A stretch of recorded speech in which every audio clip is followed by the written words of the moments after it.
பிரகாஷ் 5889 ஒரு கமெண்ட் போட்டிருக்காரு. ஒரு பெரிய கமெண்ட் போட்டிருக்காரு. என்னன்னா கேசி கேஸ்டர் ப்ரோ வித் D07 டேக்கா இல்ல மூன்றாப் சூட்டு டைப் சி டிஎஸ்பி வேரியண்டா அண்ட் அதுக்கப்புறம் ஒரு மோட்டோ H60 ஃபியூஷன் யூஸ் பண்றாராம். பேஸ் செப்பரேஷன் அதெல்லாம் நல்லா இருக்கணுமா, போட்டோட பேஸ் மாதிரி இல்லாம ரியல்மியோட பேஸ் மாதிரி என்ஜாயபிளா வேணும்னு கேட்கிறாரு.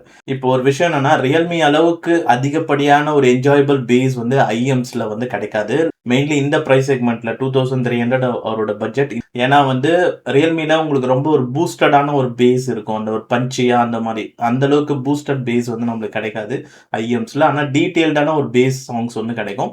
அது கேசி கேஸ்டர் ப்ரோல வந்து போறது பெஸ்ட் என்ன கேட்டா வித் D07 டேக்.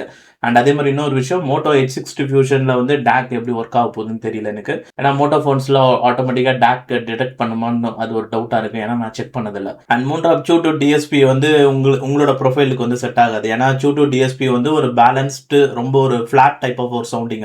அதில் உங்களுக்கு பேஸ் வந்து டீட்டெயில்டாக இருக்கும், ஆனால் ரொம்ப பஞ்சியாக இருக்காது. ஸோ நீங்கள் ரியல்மி மாதிரி பேஸ் கேட்குறீங்க, அது வந்து மூன்றாப்பில் கிடைக்காது.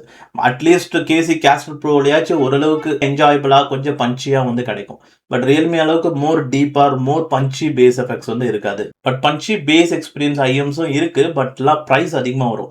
மோர் தென் 5K ஒரு மூன்றாப் மேல இருக்கு. அதுக்கப்புறம் கேசி ஜாஸ்ல நான் எக்ஸ்பீரியன்ஸ் பண்ணியிருக்கேன். ஸோ நல்ல ஒரு பஞ்சியான ஒரு பல்கான ஒரு பேஸ் வந்து உங்களுக்கு கிடைக்கும்.